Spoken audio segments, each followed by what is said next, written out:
remote for that. We, We don't, we don't need one, we just need him to put his headset on so he can we'd hear have us. to tie a string on that remote now. Because it somehow disappeared after like one session here. But that's okay, that's how things go. All right. Are we on? I'm waiting for someone to say yes. I know, thank you, though, I appreciate that. I'm just, usually they say you're on.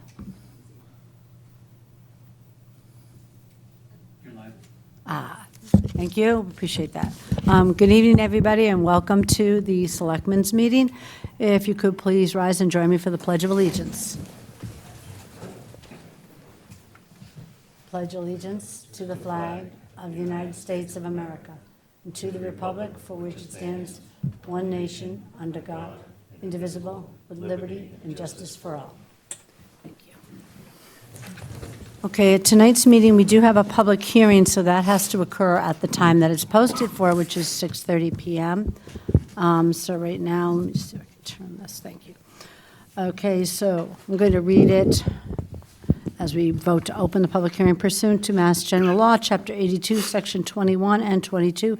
The Select Board will hold a public hearing on March 17th, 2025 at 6:30 PM on the proposed road layout of Billis Way to be taken by eminent domain per the petition of Al Couillard as prepared by Michael Sergi, PLS dated 2/28/2024. The public is welcome to attend and give comment. Let's now make a motion to open the public hearing. Make a motion, we open public hearing? Second that. All in favor? It's unanimous, and the public hearing is now open. If anyone wishes to speak, you can come up to the microphone and give your name and address. Thank you. Hi, good evening. I'm Kara Andrew from 4 Billis Way.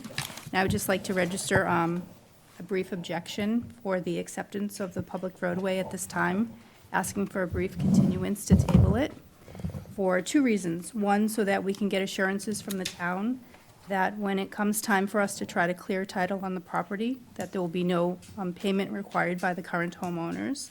And second, that there will be no building on the taking of the land that the town is wishing to take on the eminent domain portion, which is approximately 10 feet from the curb cut toward the front of our house, going all the way down the road. If we can get some sort of written assurances that there won't be a sidewalk or a bikeway or something like that there. Thank you. Okay. Okay, so you understand that this is the standard process to accept a roadway into the town, right? I mean, this is what we do each time. And your road was on last year, but there was some mistake, right? So that we had to table it. So tonight, our vote would put this on the town meeting warrant. The town meeting would still have to accept the roadway. I would just So- like the, Yeah, so the town meeting is the last Monday of April. So if between now and then you couldn't get these questions answered to your satisfaction, it could be tabled at the town meeting. But my concern is if we table it tonight, then we have to have another public hearing before town meeting. and is that possible for the town to do? I'm not sure, okay, I'm seeing no. There's certain amounts of time requirements, and that's what I'm a little bit worried about. But I hear what you're saying. You're concerned that with the taking of the public road and the amount of land that goes into each property, that no one's going to put a sidewalk or a bike path down the front of your lawn. That's one of my concerns, yes. The Okay. other is that I do not want to be financially responsible to clear the title of my property, because now there's going to be a cloud on the title, because my deed is now inaccurate based on what the builder drew up, and I don't want to have to pay to correct that deed when it comes time to transfer my property. And that would be the same for everybody on the, on the road, not just Okay, me. So if we can get some sort of assurances that either the town or the builder would be financially responsible to clear title, then I wouldn't, Okay, object. so you have an opinion that this would definitely happen if you tried to sell your property? I haven't heard of this before. I mean, I've Okay. owned a couple properties in town on New Streets, and I've never had to clear my title when I sold my property. But Was the property taken by the town, ma'am? Yes. Portion of it? Yeah, it was. Did I mean, you the same process, that? the street was accepted, so they would pick up trash and plow, yeah. Okay. Yeah, no, and I'm not saying I'm an expert either. I'm just saying Yeah. I've not heard of this as a concern. So certainly, So the letter I received from the town indicated that there was an error in my deed because of how the builder drew up the deed. And that tells me that because there's an error, my deed has to be rewritten. okay, so this may be specific to your road. Could we get it, maybe some more Yes, information? so that's Thank not you. entirely true in the sense that there's a way that you can properly convey town, property to the town. So if you were to build a subdivision, or a Billis Way, what would technically happen is that the developer would retain the rights of the roadway once they mortgaged and sold each individual lot. So they would retain the fee and interest in the roadway, and they would only be conveying to the actual property owners the lot that they're purchasing. In this particular case, what ended up happening is that the developer did not hold the fee and interest in the property and instead granted it to the property owners. So when we went before town meeting last year, what we found is that the deeds specifically say that they conveyed all rights, title, and interest to the grantor in the way shown as Billis Way. So the article that we had put together and the standard approach that we take when we go through the subdivision process is, again, that the developer usually retains those rights. So at the last minute, the town council found that we had that language, that the language is in that deed, and therefore we could not take the property the way that we would typically take it, which is that the applicant, that being the developer, is granting us the rights to that roadway. In this particular case, we had to notify all of the property owners because of the way that their deeds were written, so they own 50% up to the roadway to pass and repass. So that's why the process is a little bit different than what we typically go through when we do a street acceptance, and that's why at the last meeting, we could not move forward, and that's why, while the letter may have said there was an error, it was more so there was a different approach in terms of what the developer did when putting forward the individual sale for each of the lots along the way. But would residents on that street have to have their deeds changed? Our understanding in our conversations with town council is they do not, because if you look at the deeds themselves, it says, also meaning and intending to convey all rights, title, and interest of the grantor in and to the way shown as Billis Way on said plan, subject to the rights of others in said way. So essentially, the way itself is not switching its purpose. It is going to remain a public way with the intent to have property owners pass and repass. The issue with it now, which does actually cloud the deed, is that each individual homeowner is responsible for the maintenance of the roadway, which means that they would be required to plow their roadway as well as maintain if there was any issues with the roadway.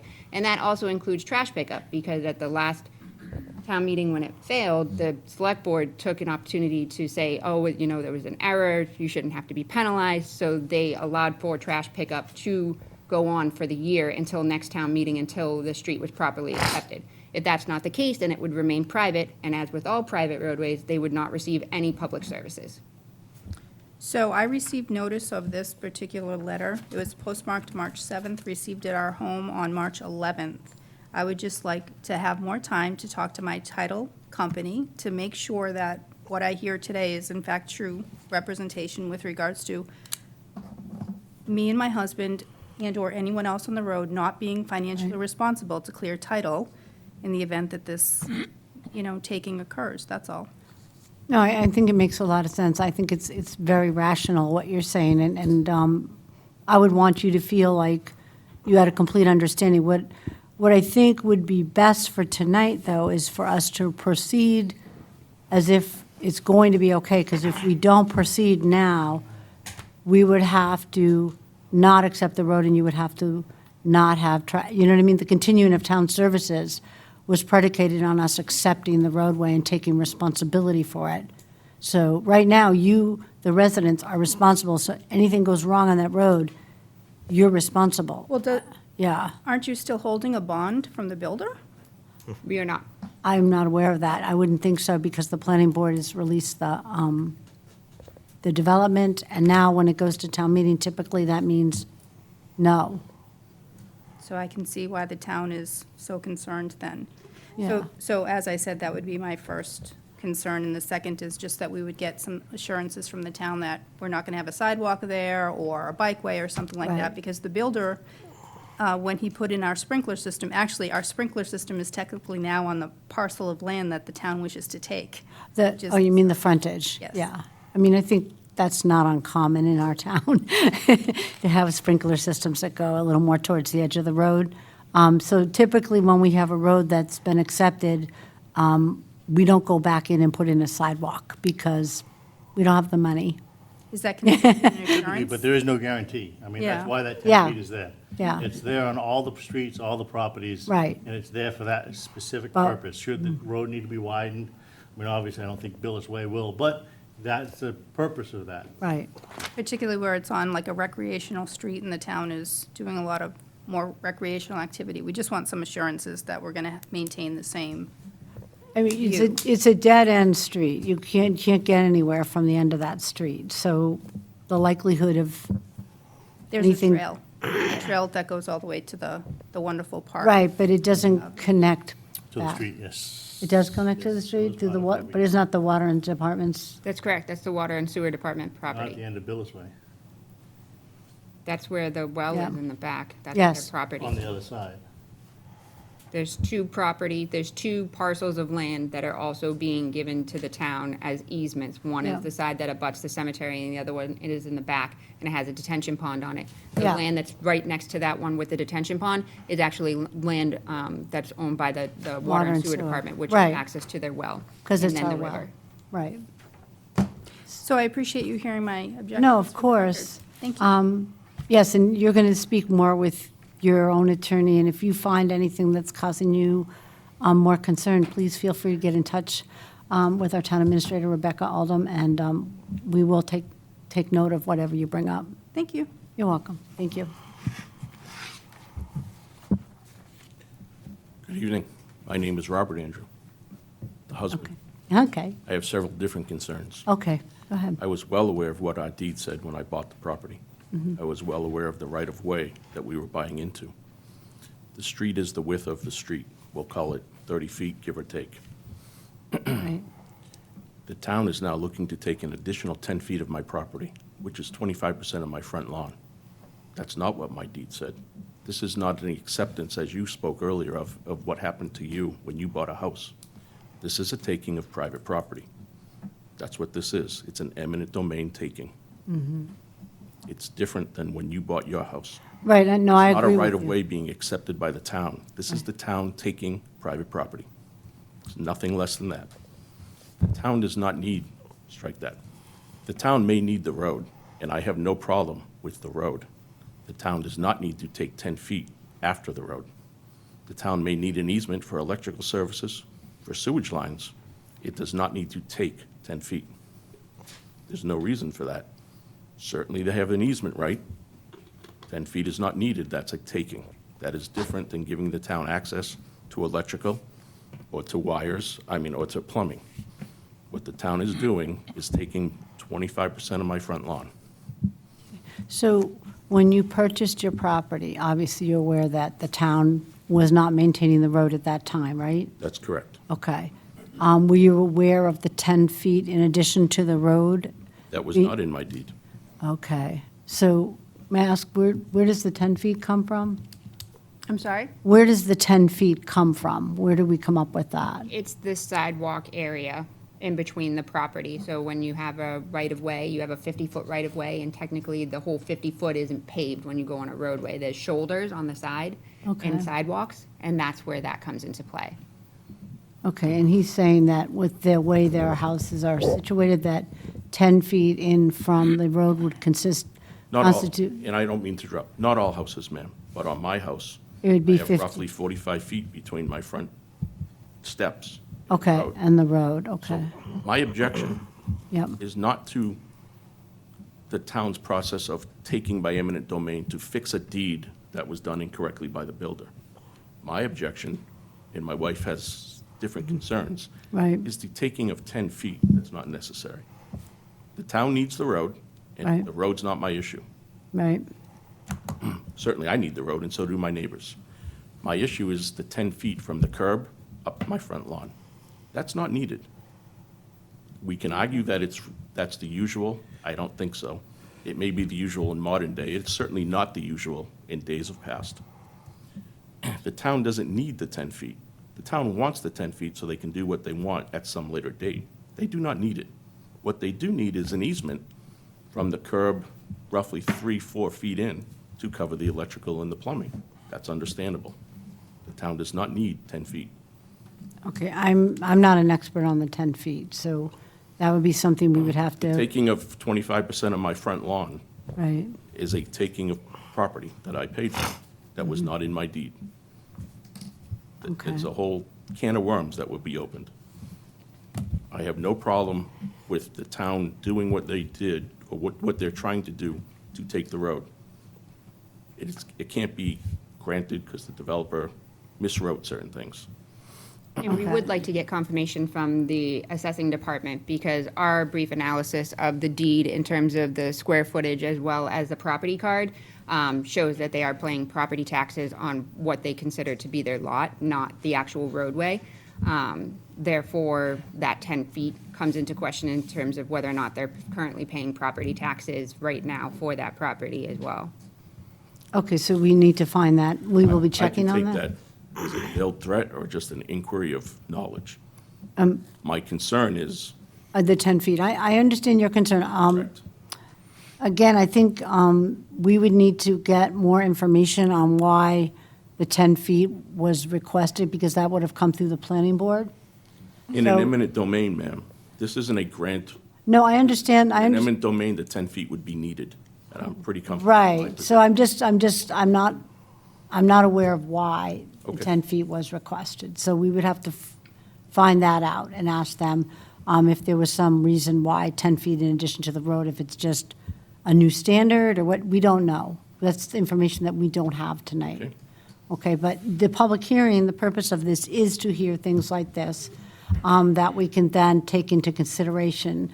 But again, typically, unless there's an overriding reason not to let this move forward, we let it move forward because it does have to get to a town meeting eventually, or your services will be. Well, there's a yeah. bond that the builder has. If the town has released that bond, that's an issue between the town and the builder. Why the town would release a bond to care for roads before the roads were accepted would be something between parties of which I was not present, Myself neither, okay. correct? Great. But there was a bond that builder would take care of those roads and would plow until the road was accepted. Okay. All right, so do we have additional questions at this time? Yes. Go ahead, Ed. What number is yours? Number 4, sir. Oh, thank you. Yes, sir. There's a few things that I don't understand here.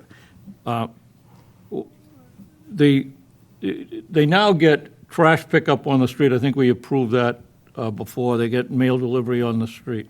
Why is it that the owners of the property are responsible for the street at this point and not the developer? Is that because the developer, we released the bonds on the No. project? It's because they sold them the roadway. When they signed their deed, they took over 50% of that roadway. So each individual homeowner, when they purchase their home, if they look at their deed, willingly purchased rights and interest of the roadway, whether they were aware of it or not. So they are responsible because they own the roadway. The developer does not. If I may, sir, I believe the developer was bonded to maintain that roadway and plow it through the winters until it was accepted by the city. So while, and I'm not sure her name, but while this lady Rebecca, yeah. seems to be correct, the developers were bonded and responsible for maintenance of that road and plowing until it was accepted by the city. Now, if the city has released a bond prior to that, again, that was a negotiation happening without certainly my knowledge. I don't know if anybody else on Billis Way knew about it. But that road was to be maintained and plowed until acceptance under the bond. Legally, we didn't collect the bond to maintain the roadway. Legally, we take a performance bond out for roadway to be developed per the specifications on a plan. Once the developer reaches certain points of that process, the bond is released in proportion to the work that is performed. There is no guarantee that a town will ever, accept a roadway because it needs to go through the process. There are many roads in the town of Groveland that are private roads who have no intention of going through the street acceptance process. In this particular situation, the developer did want to go through the street acceptance process, but failed to do so correctly. That does not require the town to legally provide any services, and any agreements with the private property owners that was made with the developer is between the developer and the property owners, not the town. The town has a process that we must follow in order to accept legal responsibility of the roadway. We are trying to do that so that we can provide services, because that was the intention and that was the thought, but that is where we are. We don't hold bonds to get streets accepted. Sir, I would agree with the latter part of, Yeah, we don't. Statement. Right. If I, but I don't agree with the earlier part. if I could ask you a question. Yes, sir. When you purchased the property, did you know you were going to own half the street? I knew exactly what the deed You said, did? sir. Okay. And did you expect to continue that way, or did you expect the town to take it over? The developer, when I bought the property, sir, was aware the developer was aware of the deed issue. The developer was going to then redo the deeds, and redoing the deeds, my understanding was to the curb plus several feet for an easement, not a taking of 25% of my front lawn. That's the difference, sir. I'm not looking to stop the project. I am not looking to prevent the road. What I am questioning is the 10 feet. That's not what I was buying into. And in this matter, this is not a granting of a roadway to the town. This is the town taking by eminent domain. That's the taking of private property. And it's got to be private property for the benefit of the public. That would be the street, not 25% of my front lawn. As your colleague said, Okay. there's no guarantee of what the town may do. Right, so let me just explain that where we are tonight. So this public hearing had to be duly posted a certain amount of time in advance of town meeting, and to allow people such as yourselves to come forward and bring concerns. Yes, ma'am. At this public hearing, it is the responsibility of the select board to vote whether or not this will go forward to town meeting. Between now and town meeting, I would think we could get more specific information regarding why it's 10 feet and not the 4 feet that you would like. I don't know what was in the deeds, and it's more our responsibility to offer to the residents of that street that if they would like their street accepted, this is the process, and it's not our intention to cause any harm to anyone on that street. But at this point, we don't have the answers and information that you seek as far as the 10 feet. We'd have to find that out between now and town meeting and get that information to you. And then, if you wish, you could come back and have another public comment and let us know what you're thinking of. I mean, clearly, if this went forward to town meeting and the residents showed up and said, we don't want our street accepted, the town meeting could vote not to accept the road. But then the services wouldn't be able to be provided. That would be the concern. And I apologize for interrupting you. My concern is not trying to stop the town from Okay. taking the road. My concern is trying to prevent the town from taking 25% of my front I lawn. understand that, yes. If the town wants to come back and say, we'll take 5 feet, hence, well, not even, they want to give an easement, or we'll take 5 feet, that's understandable, but not 10 feet. Right, so myself, the select board, I don't think we are in a position to change the footage. We're not that board. I think we would have to seek further information, be it after tonight. So the next step in the process, if I may share, is that, Thank you. so the first step is that you have a laying out of the public way, and that is something that is done by the select board. The select board then refers that to the planning board, and the planning board will also have and receive input on the matter. And then they will make a recommendation to the select board to make an official vote. So there is still time to Okay. work out some additional There we details. So my recommendation would be for the board to recommend this to the planning board for their recommendation, and then take it up at the next meeting on March 31st. Okay. But it is important to note that time is of the essence, and we can hold on this matter, and we can work things out at the end of the day. But April 28th is soon approaching, and we need to have that warrant posted by the 14th of April. So we Okay. do not have that much time. So can I just ask you, I'm sorry, what's your first name? My first name is Rob. Hi, Rob. Are all of your concerns laid out in the letter here? No, that's my wife's letter, ma'am. Okay, so we My need- concerns is, as I have voiced here. Okay, but so my they'll- concern is the taking of the private property and the amount Okay. of taking. Okay, so It we'll comes out add of my that. property, ma'am, to just about 1,700 square feet. Okay. Okay, so we can refer these comments and your comments to the planning board. We can make a motion to do that now, Okay? okay? Would that be the appropriate motion? Again, just Okay. before you do that. Yes. Again, my intent here, my wife has her concerns. Yep. My intent is not to stop the town accepting the road Okay. through eminent domain, because you can't accept it as a finished project. My concern is that there's one thing accepting a right-of-way, there's one thing accepting additional footage on the side of the right-of-way for utilities. Right, But 10 feet is not additional footage. That's a taking of substantial amount of property. okay.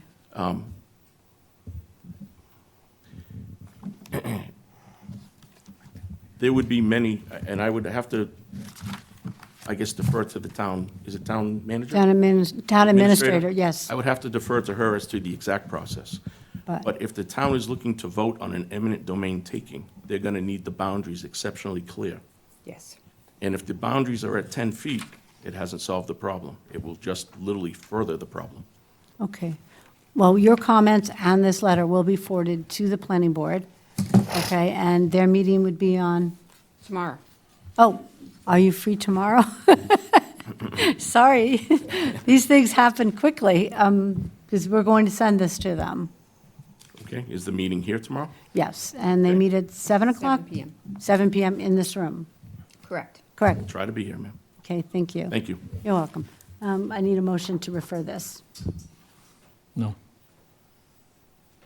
You're not No, going I'm not going to make the motion. to, okay, I'll make a motion. to I'm refer- opposed. I don't think we have enough information. Well, that's why we're referring it to the planning board to get the that's, information. but we're getting the information from the planning board. That's why this happens, because we're not the planning board. They set those requirements. So I have a motion. I'll second. Okay, the motion is to refer this road and the comments to the planning board for further review and response. All set? All in favor? Okay. Opposed. Opposed? One. For you, 4 in favor, 1 opposed. Thank you. Appreciate, you're welcome. Okay. And now we have public comment, and Joe Demore, I think Do we you, have to close the meeting? oh, yes, thank you so much. Make a motion, please. I'll make a motion to close the public hearing. Continue it till next meeting, which is, March 31st. so it'll be 6:30, March 31st. Okay, we have a motion to continue this public hearing, so we're keeping it open until our meeting on March 31st at 6:30 PM. It's a second on that. Any discussion? There be none. All in favor? That's unanimous. Thank you. Okay, and now that's closed. We're on to the next part of our agenda, which is public comment. And Joe Demore, tell Thank us you. your name. Thank you, Madam Chair. Joe Demore, 9 Cherry Tree Lane. I'll make this quick and sweet, hopefully. Back in 2016, there was a summary of my service to the town that was delivered at town meeting by a citation, a certificate of appreciation. It was actually signed by William Dunn, the chairman, and the words here were delivered by Ed Watson. This is a very important aspect of my service to the town, and I thought it was a beautiful event. The big thing, though, it was a big surprise. I didn't know it was coming. Now, I have like to make a recommendation that there's someone in our town that deserves some recognition, that has made some significant inroads in bringing a level of our government up to a very high standard. But I don't want to reveal that name. I kind of old-fashioned. I'm a little bit old-fashioned, if you will. I'd like to make that a surprise. So I put that person's name on a piece of paper with some recommendations, and I'll work with anybody to come up with a citation, and then it's your call whether you'd like to deliver that citation, that certificate of appreciation at town meeting or some other format. Okay. So if you'll allow to enter into the record the person's name. Secret. I'd like to keep it in secret. We will accept the secret paper. Thank you.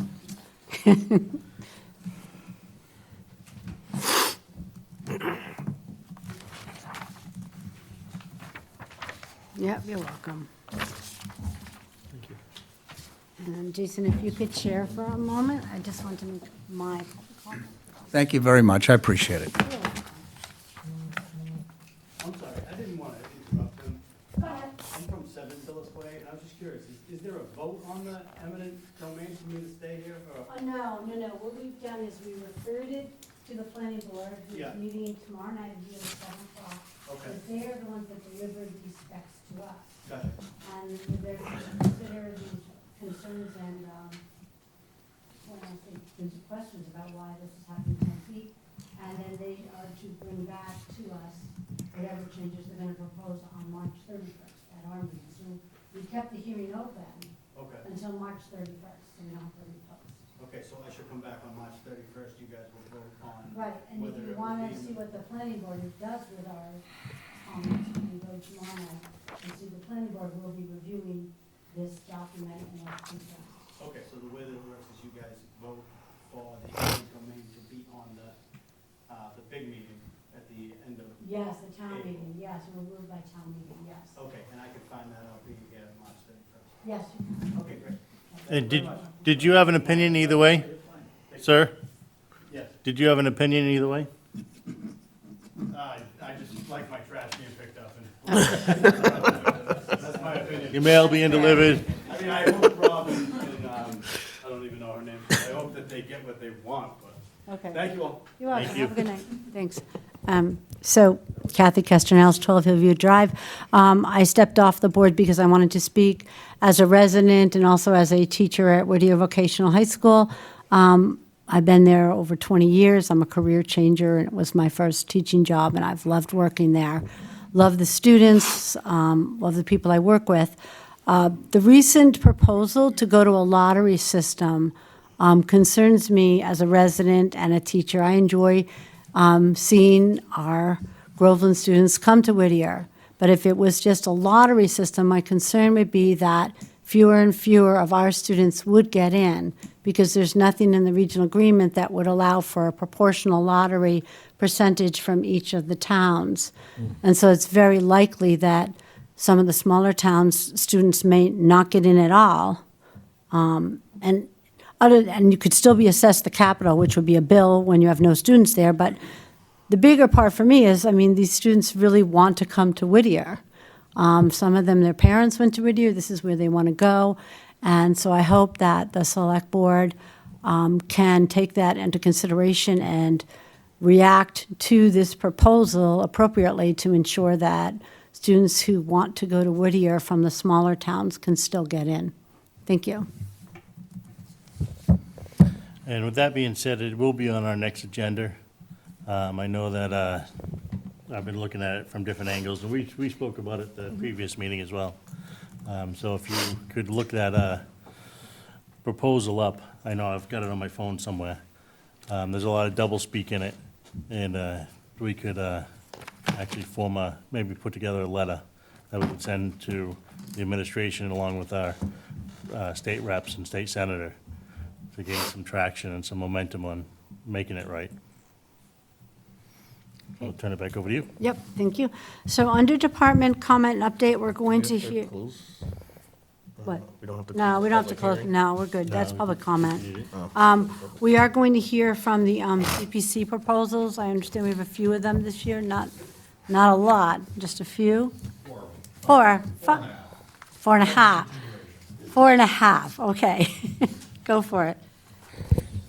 All right, so on the proposals we have for this year, we have our standard 10% set aside, which is going to look like $78,700 for open space, historic preservation, and community housing, 78,700 for each one of those. The next one that we have is Save Our Last Historic Mill Building, which is going to be 46 Washington Street. The project started off as a $122,000 project. The committee has narrowed it down just based on some unknowns to go with $7,000 for just environmental testing until the select board decides what it is they'd like to do with that property. The next article we've got is a trail enhancement project. This is a joint venture between the Conservation Commission and the Recreation Commission Committee, looking for $73,000 for improvements on 6 different trail systems throughout town. Benches, trail markers, trail signs, trail map signs, trash containers, dog waste receptacles, informational kiosks, bridges, dioramas, and then one we added on to it was a solar-powered compactor for the rail trail.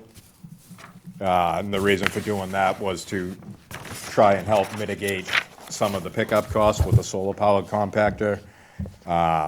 It only needs to be emptied every 2 to 3 months versus weekly or bi-weekly with, a regular trash bag and barrel. So it's a trash receptacle that, It's a Solar-powered solar-powered trash compactor. You see them in Cambridge and Boston, that's what they have on all the okay. city streets. I haven't actually ever seen one. Interesting. That was a recommendation from the, I'm going to butcher it, Parks and Program Manager. Okay. In answer to a question about who's picking up the trash. Right. So how much does something like that cost exactly? I think it was between $4,000 and $5,000. That's not bad. And it has to be cleaned out, it has to be emptied once every, Every 2 to 3 months. wow. That's very cool. Neat. Like it. I want one. Okay, and we have more on the back. please. Yeah, couple more. So then we have Groveland Congregational Church clock and bell restoration. This is to modernize the time mechanism for the Groveland Congregational Church. And in modernizing the clock, it's going to allow Paul Revere's bell to ring. The amount on that one is $25,000. Then we have an affordable housing and home repair initiative in the amount of $20,000. And this will, the consult, if you will, to figure out what we need to do to access the community preservation affordable housing funds as well as the funds from the inclusionary zoning bylaw and what program we need to put in place in order to access those and use them. And then the last one we have on here was submitted by the applicant to extend the Phase 2 historic preservation of the Vito Hand Tub Museum. The original amount on that from the 2017 town meeting was $70,000. There is $52,825 remaining in that account, and they'd like to extend that with a completion date of June 30th, 2027. Okay, do we have questions on any of the projects from the board members? Nothing? No? I watch the meetings, so I know what happens. On the Affordable Housing and Home Repair Initiative, so am I understanding right that the $20,000 will not be money that can be used by anybody to improve their home? This is kind of a setup fee? Yeah, it's working with a consultant to set up the programs in order to access the additional monies, which is about $1 million in the CPA and about $1 million in the inclusionary zoning bylaw, which right now we don't have the structure to use. Right. Okay, so this consultant will tell us, What steps we need to take to access that and to Okay. set up whatever trust oh, or I see, I got it. whatever else is going to disperse it. Okay, all right. So we still won't have that available to anybody that needs No, to but, prepare but, their but home. hopefully, if it goes through, it seemed like it'd be pretty quick where we might be able to put something for next year. Oh, okay, okay. Okay. And on the trail enhancement, I don't know who saw, if anyone saw in our correspondence, we did get a letter about someone using the rail trail, and there was a lot of dog debris on the trail. Yeah. Yep. So are you planning to put receptacles actually into the trail or just at the front and back? What are you thinking? Or is this not your thing? You guys, This is not you're a not your thing, so this is the Recreation Committee doing this then? joint venture between the Recreation Committee and the Conservation Committee. Oh, okay, okay. There are, let me look on the rail trail and see. And the town did weigh in from a perspective of the highway department and those that would be responsible for removing of such, because they had stated that due to the agreement that was signed with Mass DOT over the corridor for the community trail, that we would in fact maintain. Some of these elements were removed from the design phase because we did not have the capital, nor did the highway department have the capacity to to help with the additional maintenance over the maintenance that they currently do with the plowing and the removal of debris, et cetera. So the highway department was not in favor of adding any additional receptacles and dog waste stations that they would be responsible for. That's why they had decided to move forward with the big belly trash receptacle, because that would allow for a limited amount of maintenance, and that would give them an ability to cut down on what they needed to do during the busy time of the year. So I'm not sure what the plan was for the receptacles along the trail, but it was not something that was viewed favorably in terms of a long-term maintenance perspective. And we were hoping that with proper education and adding the additional waste receptacles, being the solar-powered big Compactor. belly compactors, Yeah. that they would put the waste in there, which is essentially where the dog waste should go. Okay. So that was the intent, is that we can add more of those at the major sections of the trail that can be accessed by a vehicle. Okay. So that was kind of the thought process of the highway department. I know that there's other trails as part of the application that do include those, and I believe there's a commitment from the Conservation Commission as well as the Recreation Committee to have a set of volunteers that would go and maintain those particular facilities. Okay, all right, good.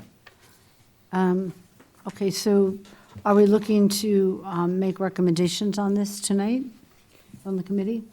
So because it was not an agenda We will not do that. item, then. I would say that if you had any specific questions for Adam or any other additional items you would like to discuss, you may do that, but I would recommend that you make an official vote and recommendation at our Okay. next meeting. Fair enough.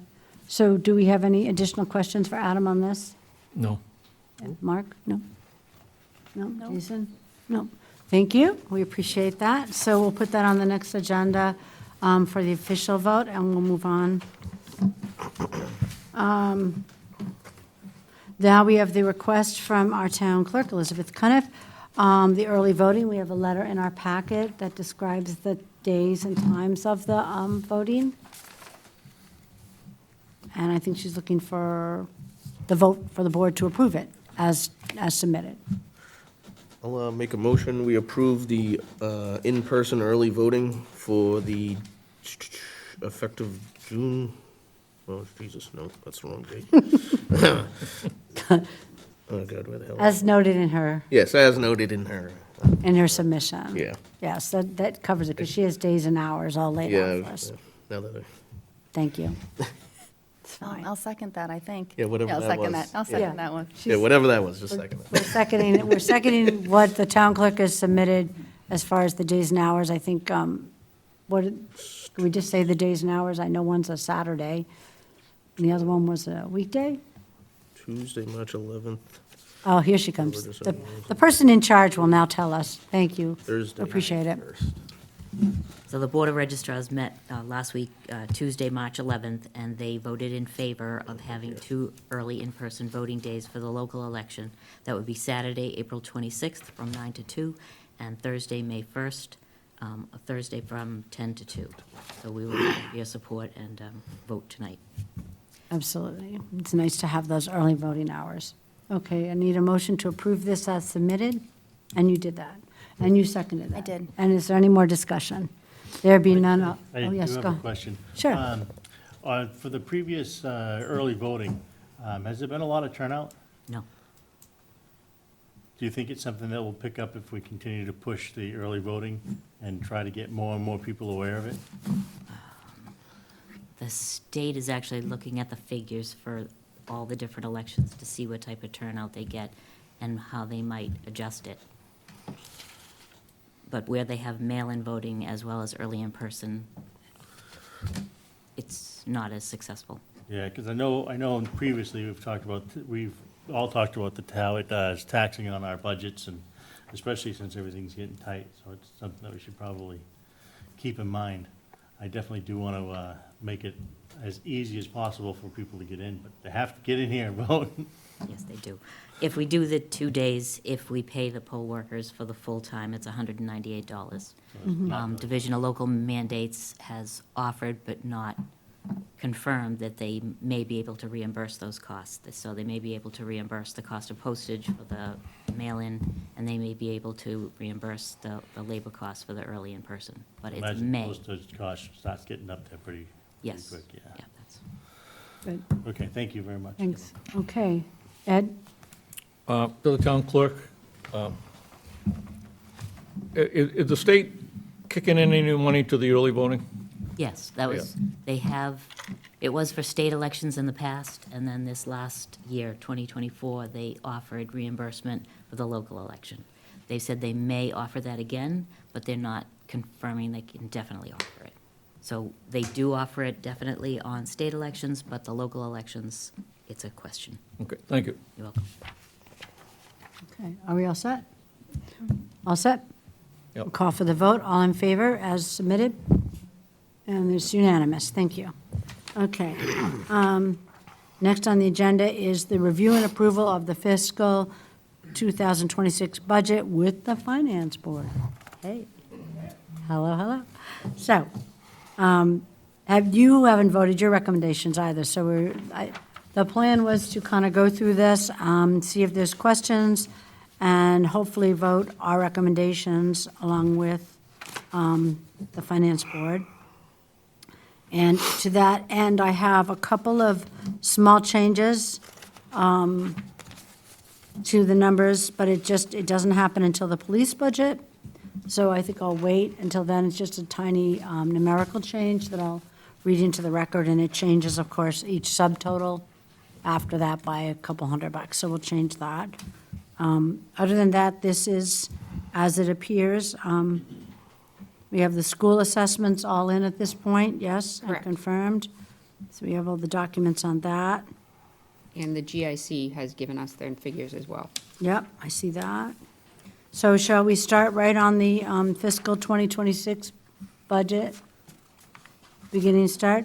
Okay, and so starting on that first page, under general government, which includes the moderator, the select board, the town administrator, the town accountant, board of assessors, town council, and goes to, I'm just seeing where we finally get a subtotal on that. Hang on. My page won't shift, there we go. Yep, and covers, town council, technology, town clerk, economic development, municipal buildings, and insurance, and then totals, total general government. And I see that the increase is 8%, $192,694 overall across all those categories. The total that's being recommended, A question on the yep, general sure. government. Just two questions. Municipal buildings.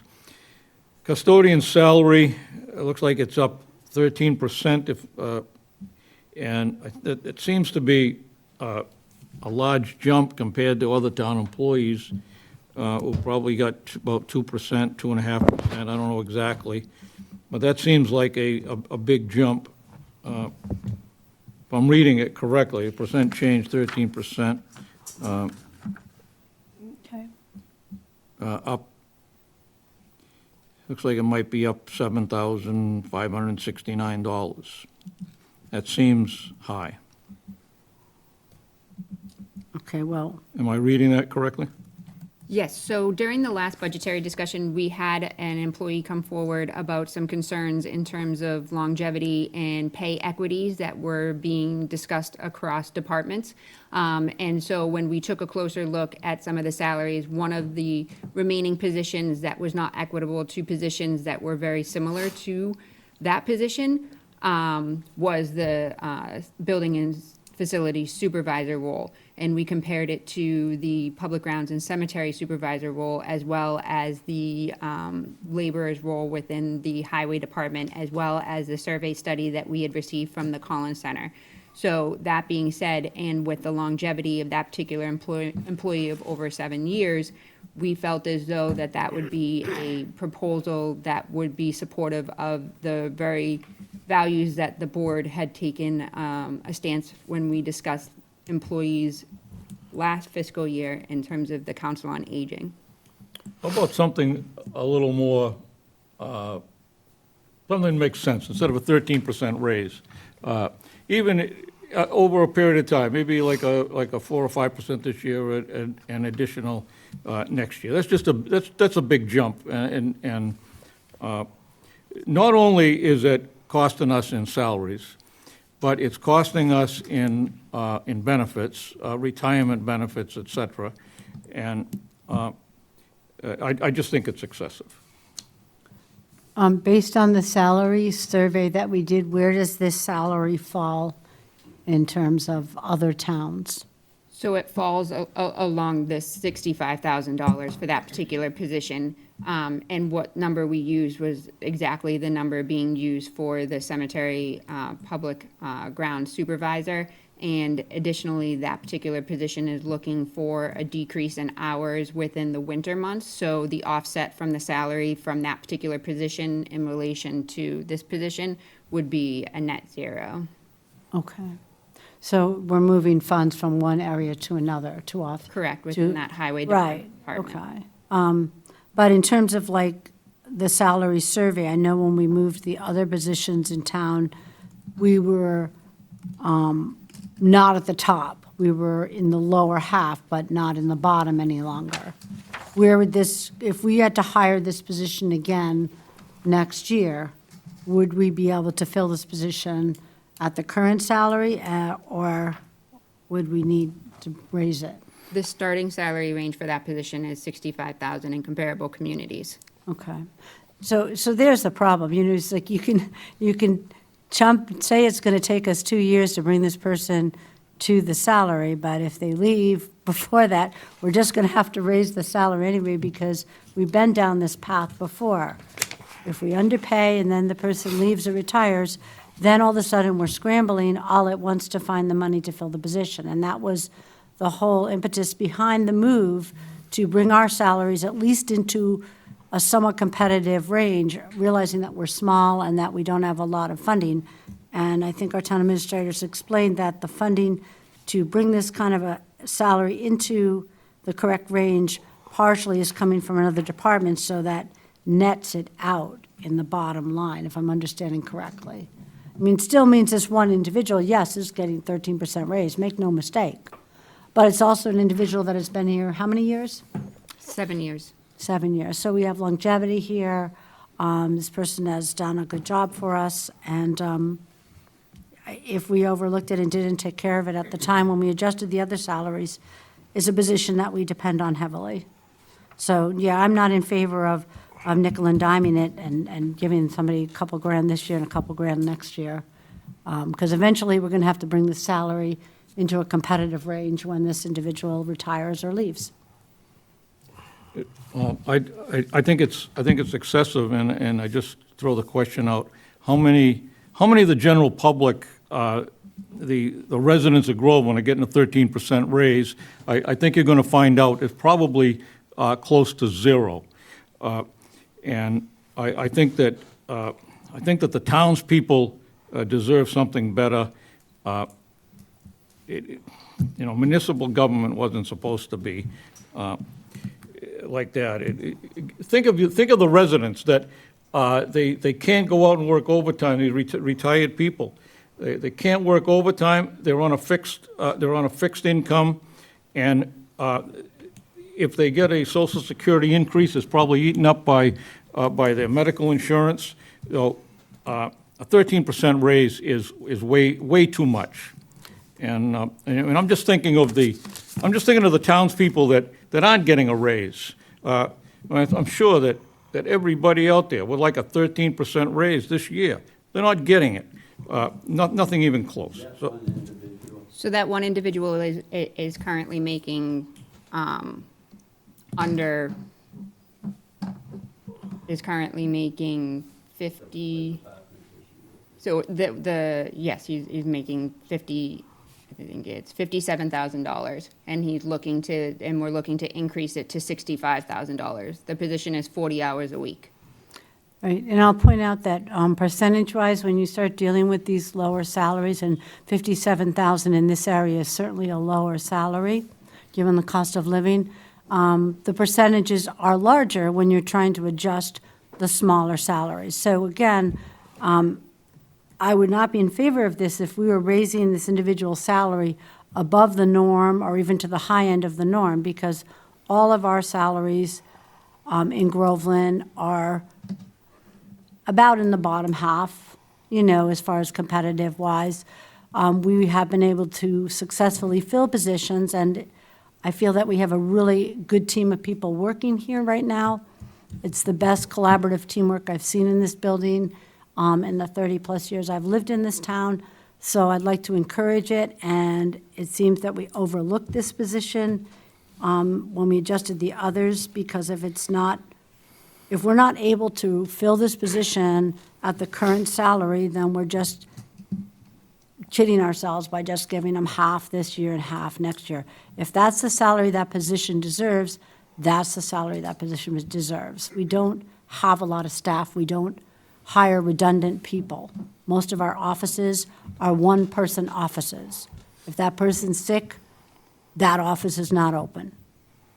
We run lean and mean here. We have one custodian, maintenance person. He's a jack of all trades. He's responsible for all these buildings, and he does a lot of work, and he does it well, and he's been with us for 7 years.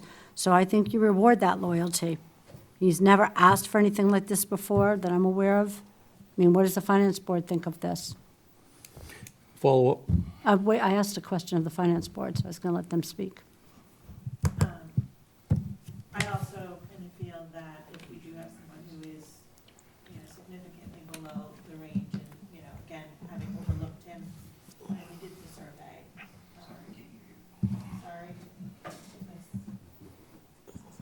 Sorry.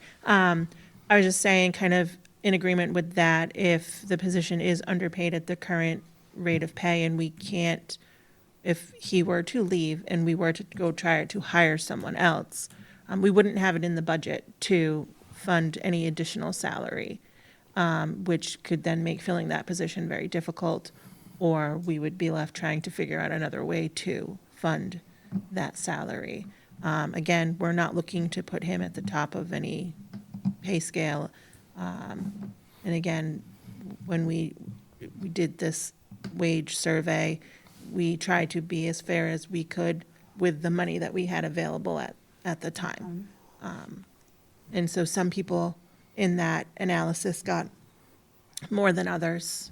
And, to my knowledge, there wasn't much complaint about, like, people getting more versus less versus when they're Right. comparing themselves. Jason? Yeah, I mean, unfortunately, we've already taken a step and hired somebody for a different position that was similar in terms of responsibility and duties. And this is a starting wage. And so we hired him at the starting wage that was the $65,000. And somebody that's been here for 7 years doing those similar type of responsibilities has been working for a lot less. And the fact that he's still here, it speaks a lot for his character and his love for the town. So this is still a starting wage. It's not a breaking slather of money just being thrown at him. Anyone else? Yes, Ed? Just to finish up on the comments, in a vote, please think of the taxpayers, the people that are paying the bills, that are struggling. And, it might be nice to give somebody a 13% raise, but there's a lot of people, a lot of the taxpayers aren't getting a 13% raise, and they're struggling. So I think, I think in a vote, think of the taxpayers, the people that are paying the bills on a 13% raise. Thank you. Okay, and I'll just follow up and make sure that the correction is noted that this 13% raise is a net zero because another position, which has been vacated, the money was moved from it. So we are within budget, we're within our Proposition 2.5%, so there is no impact on the taxpayer. We're just doing our typical 2.5% increase budget, which is what we've been living on last year and this year, and takes a lot of work. Appreciate the work of the Finance Board and meeting with all these people. We don't tend to have that kind of time.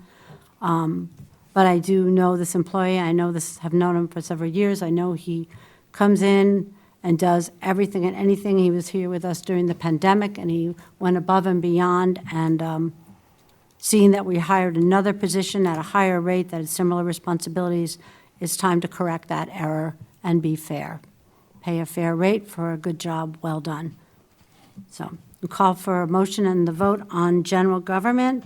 The total recommended amount is $2,542,433. I recommend we move favorably. Are you seconding that? Okay. Yeah. Thank you. Any further discussion? There being none, I'll call for the vote. All in favor? Yep. But that doesn't tie to the spreadsheet we have. Oh. 252433? Am I in the wrong column? 433? You have 2557. Let's get that corrected. I have the 252433. Do we know where the difference is? Do you want me to go through the subtotals? Why don't we just go through? Okay. Let me go back to page 1 to do that. Okay, so on page 1, this would be comprised of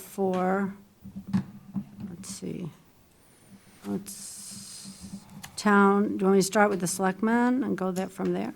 Where's the first? Select board, yep. Town moderator, that's a $100. Zero, that's nothing, never mind, I spoke wrong. So on the select board is 47950. Okay, and then next down is town administrator at 210061. Okay, and next down is town accountant at 116283. Okay, and Board of Assessors total is 148140. I The have one. assessors? Okay, so I have 148140. Just looking at the numbers. I have 148140. 17. 64,000. That's, the 64,000 is correct for expenses. And then 84,140 for salary. One- 64.5 for expenses. So it should be at 1,500 for the expense line item, the 7,500 for the assessors, property appraisals, 8,000 for the maps and updating, and then 47,000 for the reevaluation and maintenance. So we had 2,000 for the expenses. It should be 1,500. Okay, so are we in agreement on the 148,140 then? Yeah. Okay. And then for town treasurer collector, the total I have is 205,537. 206,937. Okay, so for salaries, I have 161522. And then for expenses, I have, It should be the tax title account. It should be level funded at the 2,700. the first number up there under expenses. Tax title 2,000, Sorry, yes, the 2,000. so 205,537.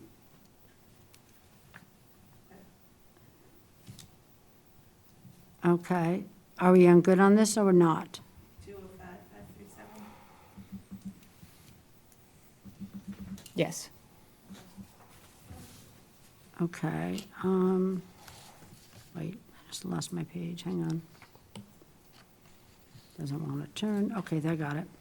Okay, so I did assessors, town treasurer collector, 205,537. Okay, and then town council goes on to the next page, and that comes out at 30,000? You have the version that I had before I had the GIC numbers. That's what the difference is, because we cut another $10,000 from that, and then you'll also have the technology line that will be off. I can forward you the budget. Okay, and then the total technology I have is 228,303. 228,303. And then, under town clerk, total salaries, 113,102.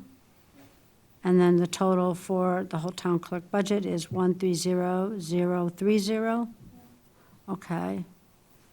And then total economic development, 100,346. Okay. And then for municipal buildings, the total that we have is 324,648.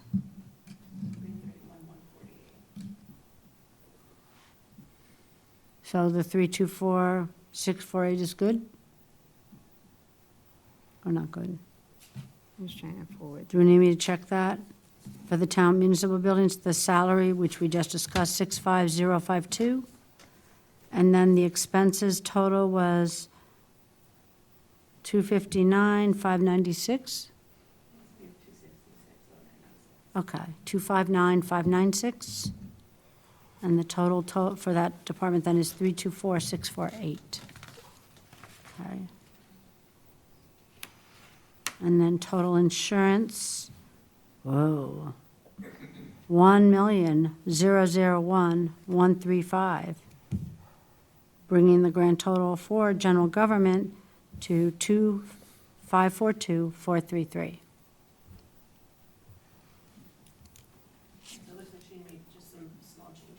Okay, so we're okay with this, and, all right, so we have a motion and a second. I'm going to call for a vote of the select board.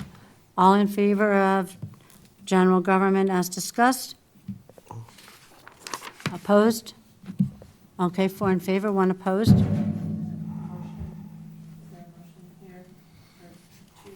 Two.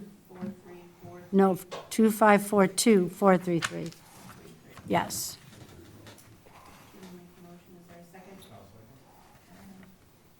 All in favor? And next up is our public safety, our police department budget, and our fire department budget. Are all the contracts?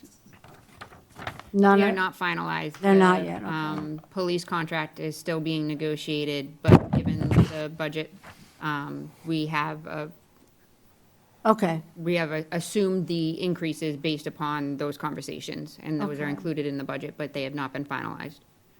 okay. So I need to make one correction. Under communications, under expenses, under the FY26 TA draft, it says 4,200, 4200. Do you find that number on your sheet? 4200, it's under communication expense.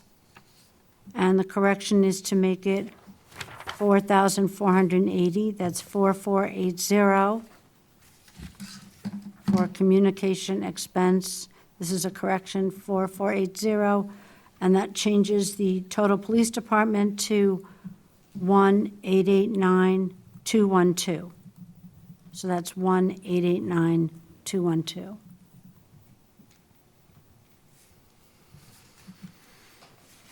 Okay. You got that? Any questions or concerns on the police department? There be none, we'll move down to fire department.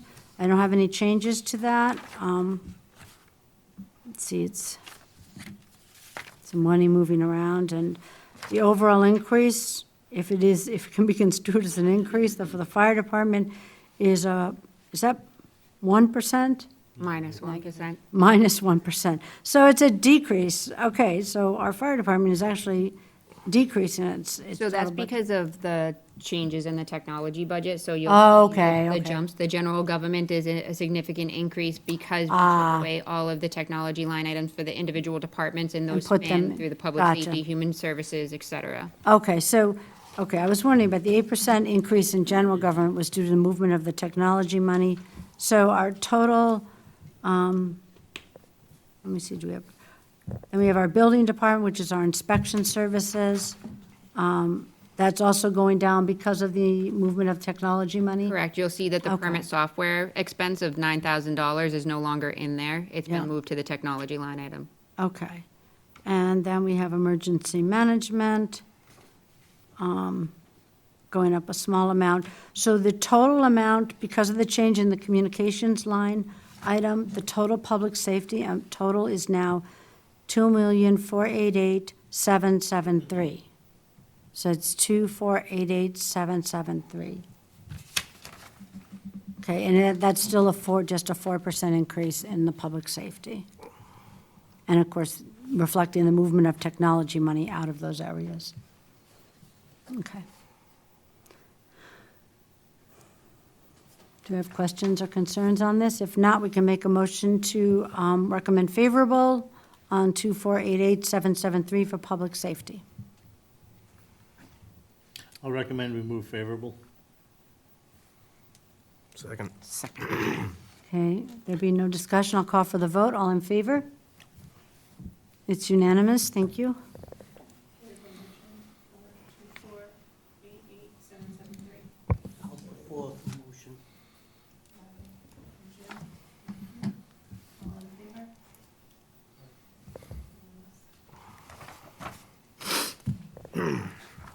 Okay. Now we're moving on to the Public Works Departments. So the tree warden budget, it looks like that's decreasing. And Highway Department has a small increase in it. And let's see what else is going on. Oops, got it. And then Highway continues on to the next line with expenses, 3%. Overall increase for highways. Rubbish collection, my favorite, leads the charge with an 8% increase. No surprise there. And then the cemetery, that's where we're moving money around from, right? Correct. So that's why it's a decrease in that, because the money's been moved over to the town building custodian position. So overall, for total public works, an increase of just 3%, which is $64,000, $64,881. Total budget is $1,909,377. We have any questions on the public works budgets? No? No. Ed, questions? No. Okay. We're going to move a favorable recommendation for $1,909,377. I'll make a motion to move favorable. Second. Okay. There being no discussion, I'll call for the vote. All in favor? It is unanimous, $1,909,377.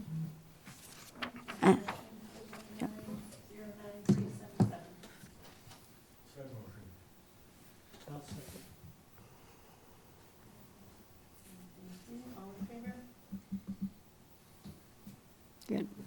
And normally I would just subtract out the Whittier budget for the favorable, but making this a little easier meeting, I'll abstain and ask Jason to chair the education side, section of the budget. And I'll just abstain. All right. So for total education, we have a 3% increase, bringing our total to $15,163,828. And That's with a 3% for Pentucket. Oops.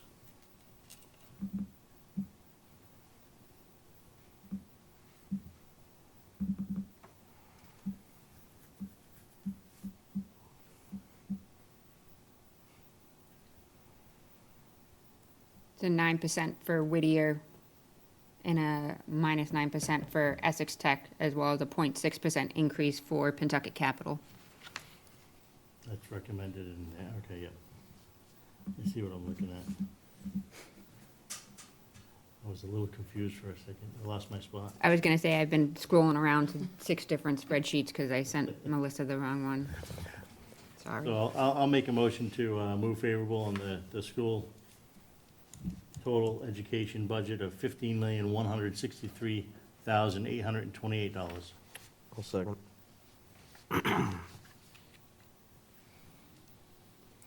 Any further discussion? All in favor? One abstention. 4, 1 abstention. Thank you. Finance board.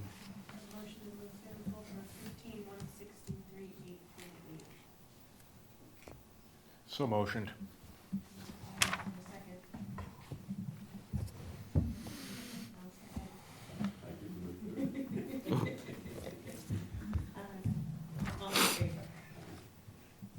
I'm a no vote. Abstain, yes.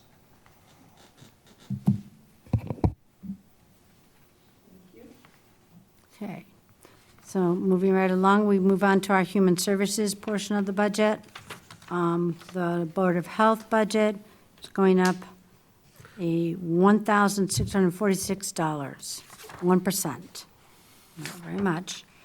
Council on Aging, let me just see, it goes on to the next page, is increasing by a whole $983, which is not much. So they're really not going up hardly at all. And then veterans, looks like it's going down. And so total human services budget has a 0% increase. Kind of sad, right? Human services. So the total for all of our human services, $340,546, less than we pay for trash curbside pickup. Forget the tonnage. $340,546. Not much. So we need a motion to recommend favorable on that amount. I'll make a motion to recommend favorable. Second. Any discussion of it? There being none, I'll call for the vote. All in favor of favorable recommendation? Thank you. Unanimous.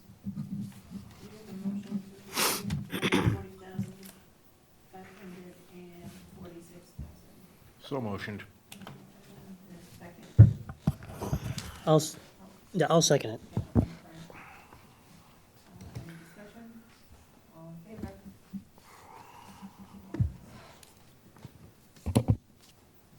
Okay. So moving on, we're back to the library, and the library is increasing by $32,163. Not that much, but it represents a 9% increase because they have a really small budget. It's $376,475 is the recommended amount. Do we have questions on it?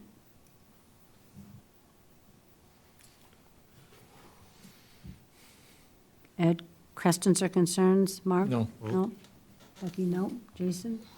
No. Okay, I'll call for a motion to recommend $376,475. I'll make a motion to move favorably. Second. Okay, there'd be no discussion. I'll call for the vote. All in favor? It's unanimous. Thank you.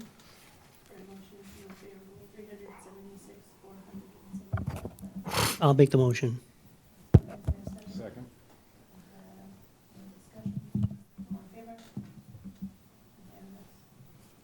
Okay, and, whoops, our next section is, I just had it, total debt service, and I'm pleased to say it's going down, -1%. So our total debt service is decreasing slightly. The recommended amount is $294,763. You can go ahead and make a motion. This is not something you can change. I'll make a motion to move favorably. Second. Okay, all in favor of the debt service at 200, recommend favorable for 294,763? It's unanimous, okay.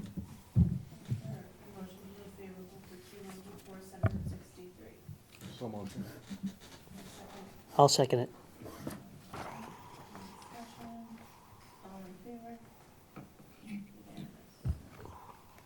Okay. Next on there is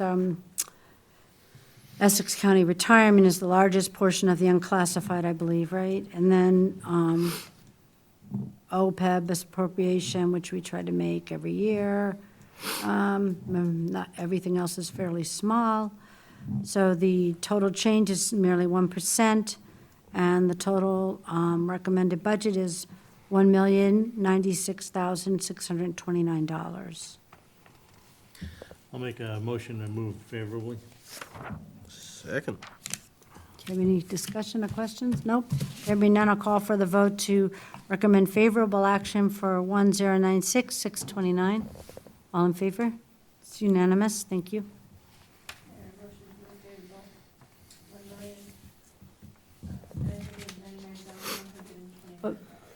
We have 1,096,629.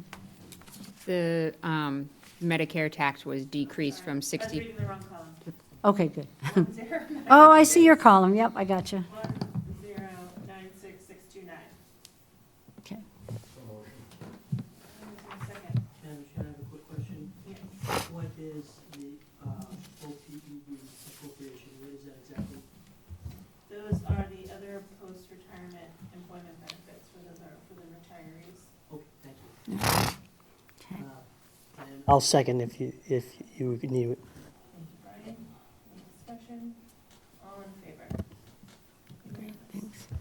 Okay, so our grand total for the budget for the town recommended is $24,212,824 with the small changes that we made.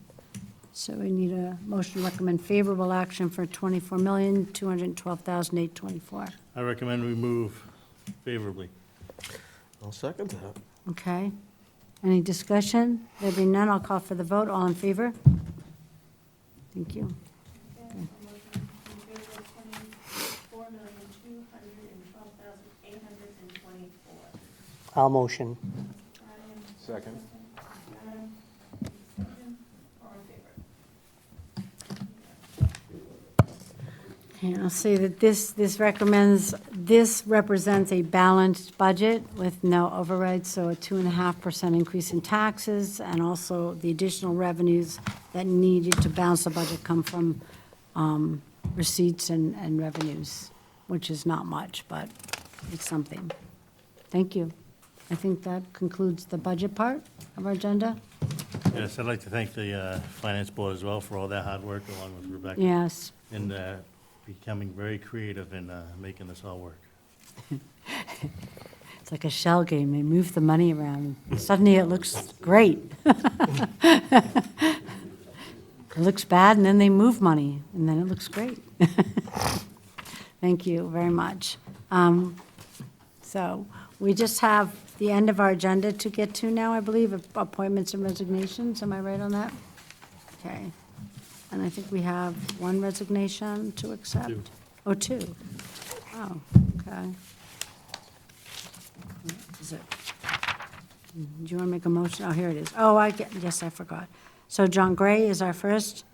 I'll make a motion to accept the resignation from John Gray from the Historic Society, effective March 12th, 2025. I'll second that. Okay. I'll just say thank you to John Gray for his service and best wishes in his future endeavors. Call for a vote to accept John Gray's resignation. All in favor? It is unanimous. Thank you. And the next one is from Eva. It works for the library? Yes. I'll make a motion to accept the resignation of Eva Papalardo. Papalardo. It's Greek, I think. From the Langley Adams Library as library page, effective April 18th, 2025. Yes, and Eva's leaving us for college and a very busy schedule. And we need a second on that? Second. Okay, and thank you, Eva, for working for our town, and best wishes at college and thereon. So all in favor? It's unanimous, thank you. Okay. And then we have minutes to approve. The minutes for Tuesday, January 21st. I'll make a motion to approve the select board meeting minute, for January 21st, 2025. You were there. Yep. Second. Second. Just making sure he knows, I know. I could see him looking at the attendance. Was I there? Yeah, you were. Okay, everyone else had a chance to review them? Are they in order as far as you remember? Good. All in favor? Accepted, unanimous, thank you. And then we have another Tuesday meeting, right? Tuesday, oh no, it's a Monday, February 3rd, 2025. Sorry about that. I'll make a motion to approve the select board meeting minutes for February 3rd, 2025. Second. Okay. And those seem to be in order. Anyone have any concerns or questions? No? No. There be none, I'll call for the vote. All in favor of accepting the minutes? It's unanimous, thank you. And then we have a Tuesday. I knew there was another Tuesday. Tuesday, February the 18th, minutes. I'll make a motion to approve the select board meeting minutes for February 18th, 2025. Second that. Has everyone had a chance to review them? They're in order? Okay, I'll call for the vote. All in favor? It's unanimous, thank you. Okay, and then we have correspondence, but before we do that, don't we do town administrator time? Yes. Okay, yes. Yes, I just have a couple of items outlined in the memo that was provided to you. The big focus of the office right now is to assemble the warrant. So we are trying to finalize all of the language, take into consideration all of the general bylaw changes as well as the zoning bylaw changes, make sure that they're formatted correctly with the bold text and the strike-throughs and all that fun stuff.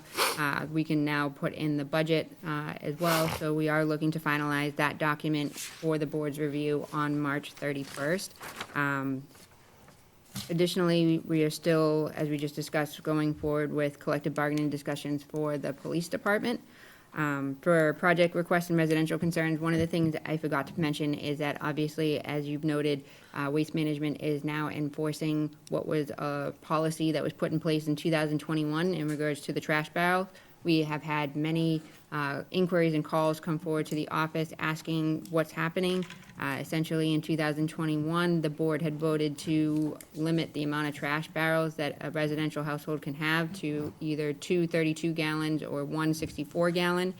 If you are a resident and you have an accessory dwelling unit, or you're a multifamily, or you have, or in a duplex, these currently, per the policy that we have in place, will allow you to put out another either 2 32s or 1 64.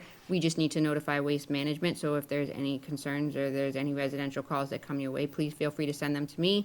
I'm confirming with the building commissioner that the unit in fact does exist, and then I'm alerting Waste Management, and they will pick up the barrels accordingly.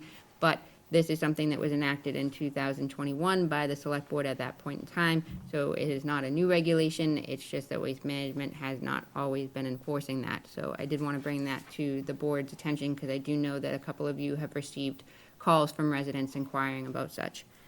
For field use permits and special use permits, we granted the special event permit for the North Shore cyclists for using the Pines Recreation Area on June 1st. And September 21st. This is an annual event. They do coordinate their bicycle route with the police department, and they approve such. And there's also the field use permit for cricket to use 150 Center Street on the weekends from April 12th through October 12th.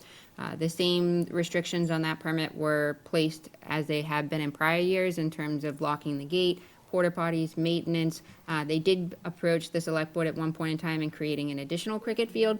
They have not come forward with that proposal again. I know we had expressed some current concerns of creating the field, parking, and also I believe the Conservation Commission wanted to review their proposal if they were going to put something forward. But again, nothing's been put forward. So we made it very clear on the approval that it was for the one field only. So if there is another use of a field, we'll obviously stop that practice until the select board has an opportunity to review that proposal more clearly.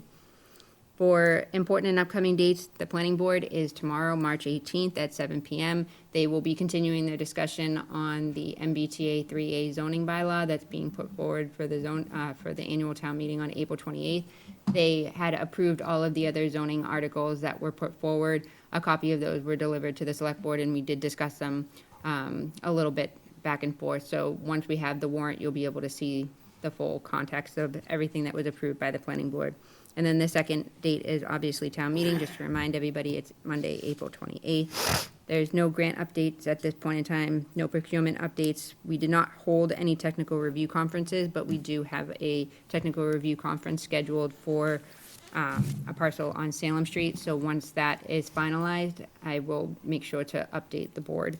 That is in the industrial zone with a residential property that actually sits on the street. And then for meetings, events, and seminars, I have them listed for the last 2 weeks. The only one I wanted to call to your attention was the meeting I had today with DESI and PRSD in regards to the regional agreement. So as you'll all remember, we had extensive conversations about amending the regional agreement, and we went back and forth between the three communities. And we got to a point where we all agreed on something, and we sent it over to DESI to get reviewed prior to getting it on the warrant, and DESI kind of tore the entire document apart. There were many different edits in areas that weren't even things that we had suggested editing. So we were kind of confused, being the managers of the different communities, saying, you know, is this standard practice? What's happening? What's going on? That's a lot of different items that we would need to go through in order to move forward with amendments for the upcoming annual town meeting, and there's not much time for us to do so. So they said, actually, it is standard process. It's just that in 2019, what ended up happening is that the town approved the regional agreement prior to getting DESI's review. So DESI did a targeted review of the regional agreement and did not review the agreement in its entirety. So that's not their standard practice. It was just something that they had did in order to accommodate based upon the actions that were taken by the community prior to their full review. So they do not recommend that we do that again.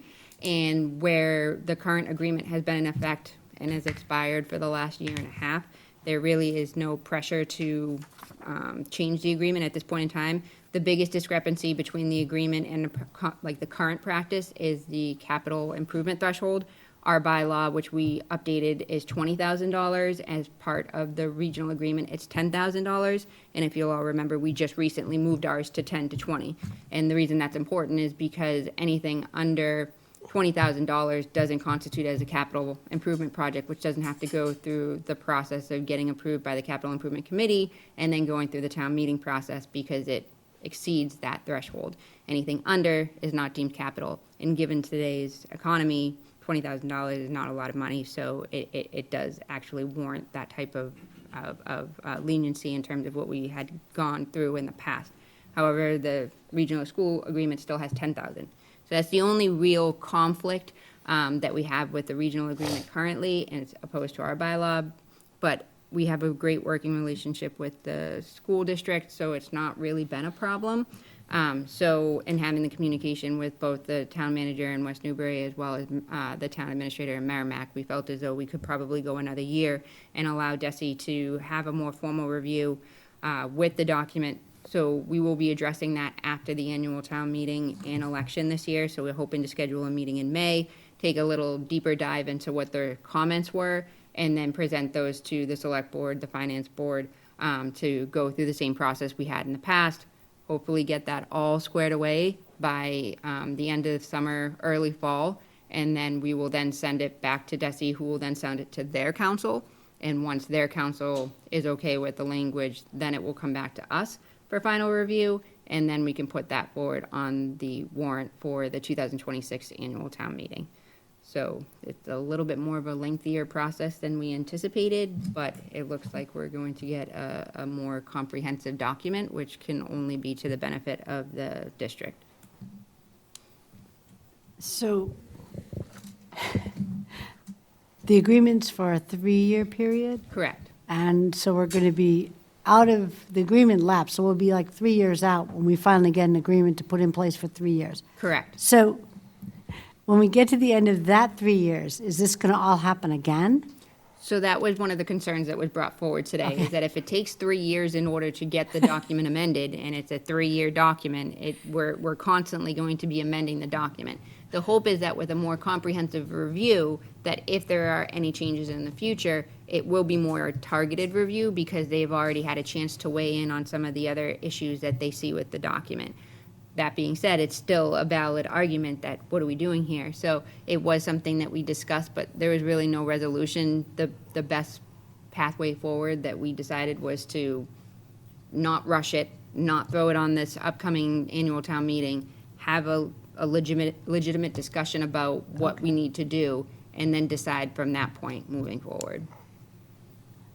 So is it your opinion that what they've changed, we have to review, and we'd have to go along with it, or we'd have an option to go along? We have an option for discussion. Some of the comments, I believe I shared them with you, are more just questions, like, what does this mean? Okay. How does this work? And then there was a little bit more substantial type of comments that require more of a dialogue back and forth on Okay. what they would be, willing to see, or what they would like to see versus what we're practicing currently.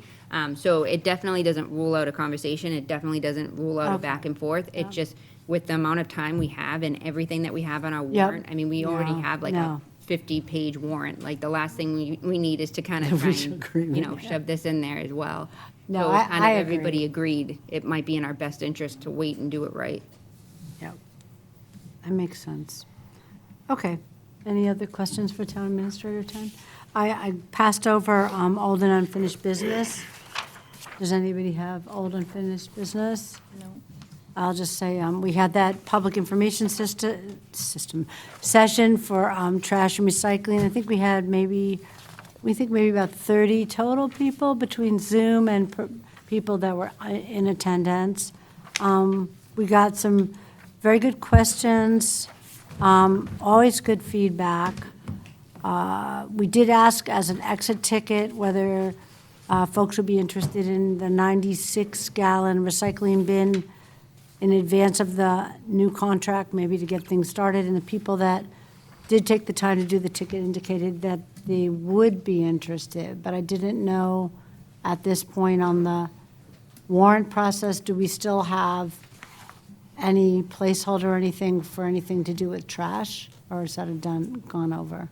So based on conversations that we've had with the committee, we've set aside, I think it was, I can pull up the number right now. And this will be discussed at your next meeting as well as the finance board at their Okay. upcoming meeting, in Yep. terms of the free cash allocations. But we do have a set aside, in addition to the capital projects, for $115,000 to purchase the 96-gallon recycling carts. Yep. If in fact the town wanted to move forward with just implementing the recycling side of things and not necessarily looking at the trash, given that we only provide residents a 14 to 18-gallon blue bin without a lid. I was thinking of that as I drove here tonight and saw the bins out there filled with water, the soggy cardboard that isn't going to be much use to the recycling facility. So, and the other kind of questions I got were, can we provide, we're a recommending committee, so we don't vote on what the town's going to do, but can we provide more concrete examples of these costing approaches to the trash contract? And the answer is sort of yes. I mean, there would be estimates. People would have to understand their estimates, because until our town administrator concludes negotiations and brings forward something to the select board, it's all estimates. But thanks to Brian Walsh from the state, he can give us data from other towns as far as savings from composting, savings due to 34-gallon cart.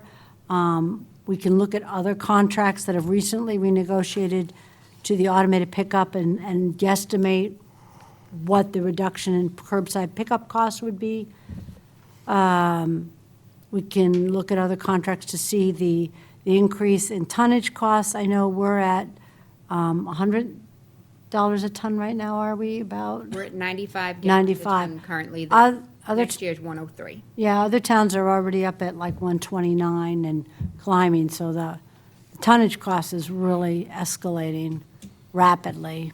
But we could, you know, the recycling and trash committee, we could come up with some of those kind of templates, if you will, so people would have a better idea of kind of what we're talking about. That was some of the feedback I got, that it's all kind of vague, and I get it. It's a big industry-wide movement. There's a lot of moving pieces. Can we make it simpler and more straightforward? We could try, was the answer I gave people. We're going to try, and we'll try and do it within committee. We'll bring it forward to the board, see if you feel it's a little more straightforward and easier to understand. Because the goal is obviously to bring forward some recommendations for a contract that benefits the town, that provides a service that people like, you know, that provides a good quality of service, that gives the town the penalty clauses that we don't have right now, so that if we give the contract to someone and they don't do what they're supposed to, we want to be able to perhaps hire out another firm to come in and pick up trash if it's not taken care of. We don't have those options on the current contract, as we all know, because we've dealt with complaints when things fall off and are not done, and it's frustrating because we don't have those clauses in our current contract. We do have a good tonnage price, but we don't have many other things. So hopefully the new improved contract will provide something that everybody can like, and we'll move forward from there. But we will try and provide some more concrete ideas of what these things would cost or save, et cetera. As long as everyone understands that this is just ballpark. We don't negotiate, so we can't tell you for sure, but we can use the data we have and the expertise from both our town administrator and our state person, and they can help us come up with some reasonable expectations. So we hope that'll be well received. Change is always hard, so this is a tough one. Trash, it's a service we all depend on. We want our trash picked up. Good question. We have one in the other room. You could wheel it in here, and you could fit a whole body in there. It's pretty. It's not as huge as you would think, but it's good sized. Oh yeah, you could ride in it. It's a ride-on.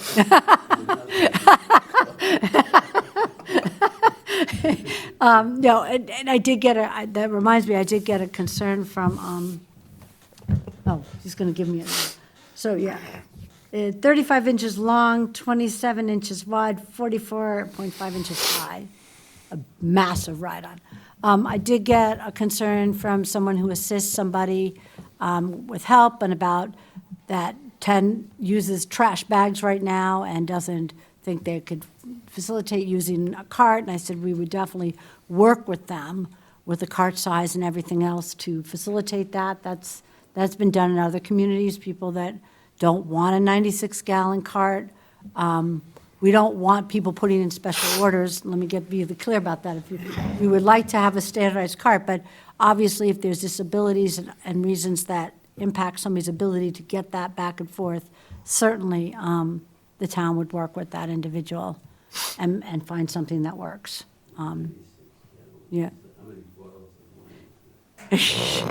That, you could go quite a while. That would take a while to fill, I would say.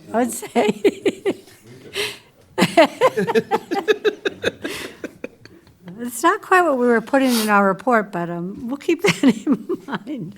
So we are, like I said, we're still not a year out from when this select board has to make a decision, but I feel like we have a good several more months of researching and pounding on things and finding out more information before we hopefully present what we think could work, and then let our town administrator work on that. And she's already talking to haulers and getting information even as we move along. So it's kind of a dynamic situation. It's not kind of get this done and she doesn't do anything until we give her a recommendation and the select board votes. Once she starts to hear what people are asking, what people are wanting. She's already working on it.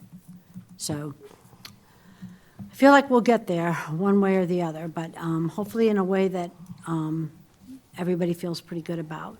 That would be my hope. After that, it's Select Board time and reports, so we'll go down the line. Ed, do you have something to report on? I don't have anything. I'm good. I'm good, okay. I did think that, other than the leases that we have ongoing, I thought the committee's never, I think some members have probably never seen these leases. I think I've seen maybe the Little Red Schoolhouse, but I'm not certain if I think I saw that during the pandemic. The lease, that is. We do have leases on these, so I thought we should see those, once a year or whenever they come due. The second thing is, we do usually do an annual review for our town administrator, and we should be doing that before the election, before the board changes, which last year we were a little behind. So if you think we can squeeze that in or not? Sure. She said yes. I think that's a yes. Okay, so we'll talk about that. Anything from you, Jason? Happenings, news? Yes, I just wanted to remind all the Facebook users out there that the town does have a Facebook page, and you should follow it to get the most accurate information that's available. I know I do share a lot of things from that particular page, but it helps to get it firsthand when you go to that page. I'm good. Yeah, she's good.